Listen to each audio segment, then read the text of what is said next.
जीव भव बंधन या भव सागर में कैसे गिर जाता है। जीव भव बंधन में अपने इंद्रियों के वशीभूत होकर के, क्या जीव, आप देखो, समझो आप कि जीव किसके द्वारा, कानों के द्वारा शब्द, स्पर्श, रूप, रस, गंध की, या तो नासिका के द्वारा या स्पर्श के द्वारा, या आंखों से देख करके, या किसी के शब्द को सुन करके, या स्पर्श से महसूस करके, किसी न किसी प्रकार से जो ये इंद्रियां हैं ये सीधे जीव के ऊपर प्रभाव करती हैं, इच्छाएं पैदा करती हैं मन के अंदर कि ये जो इतना रस आ रहा है हम ये भोग लें। और ये जो भोग की इच्छा पैदा होती है ये इंद्रियों को अपनी ओर आकर्षित करने लगती है। जब ये इंद्रियों को आकर्षित करती है, मन के अंदर इच्छाएं पैदा होने लगती हैं कि मैं तो उसके साथ रहूँगा, उसके साथ ऐसा करूँगा, ये भोजन करूँगा, उसका स्पर्श अच्छा है, उसका स्पर्श अच्छा नहीं है, उसकी आवाज़ बहुत प्यारी है। इस प्रकार से बहुत सी चीज़ें सांसारिक आपके ऊपर इफेक्ट करने लगती हैं चारों तरफ से, और आपके मन के अंदर ये इंद्रियां संदेश भेजने लगती हैं कि ये चीज़ें अच्छी हैं, ये चीज़ें बुरी हैं।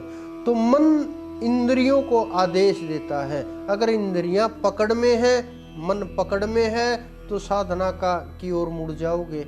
अगर मन पकड़ में नहीं है तो भोग की ओर मुड़ जाओगे।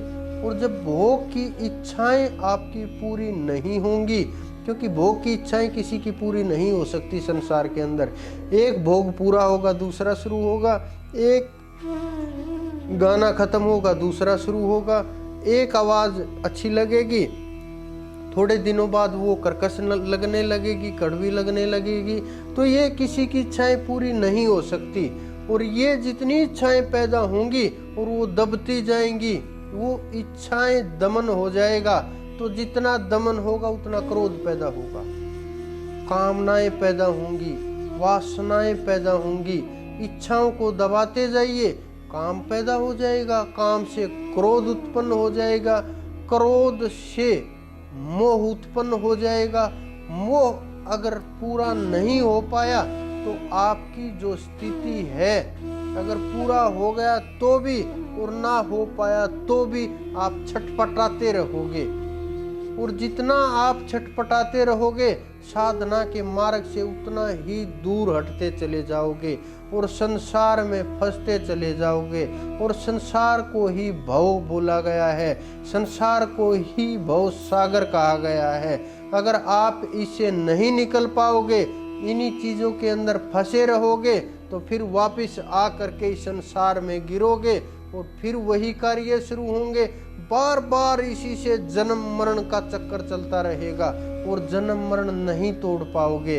और जब तक ये जन्म मरण नहीं टूटेगा, जन्म मरण का निवारण नहीं होगा, तब तक आप इसी भव बंधन में फंसते चले जाओगे।